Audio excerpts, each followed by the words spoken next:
يا دوب فتحت زهرة شبابي، لقيت قطر الغربة بينادي، جه خلاص معادي، أتوه زي اللي تاهوا وفارق أهلي وأحبابي. ركبت القطر وأنا فرحان، والكل حواليا كئيب وسرحان، وأنا الدنيا في عيني كما البستان، ما كانش لسه اتولد اكتئابي. واحدة واحدة بدأت أفهم إن بيتسرسب من إيديا شبابي، وإن حياتي اتغيرت وبقيت عبارة عن سواقي. بقيت أدور على مرسى ليا مش لاقي، لقيت نفسي تهت زي ما تاه الباقي.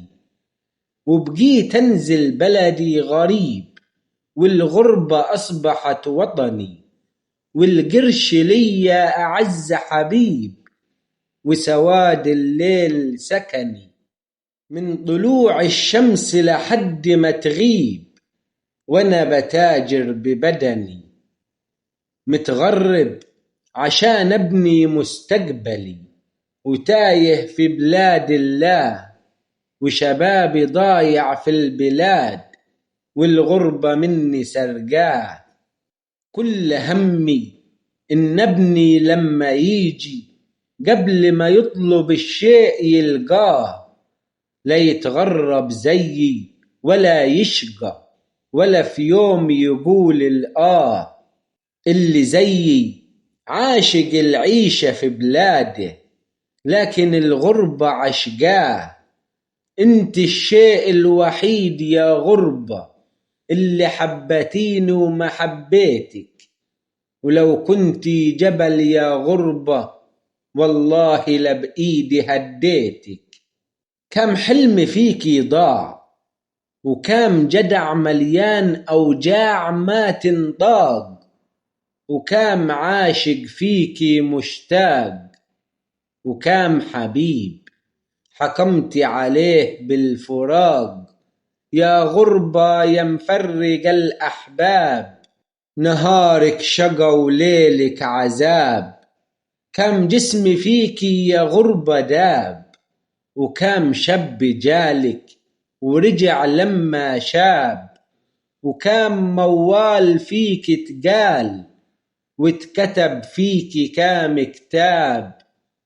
حمولك يا غربة تقال، حمولك يا غربة تقال، لكن كتف الرجال شيال، واحنا رجال أقوى من الجبال.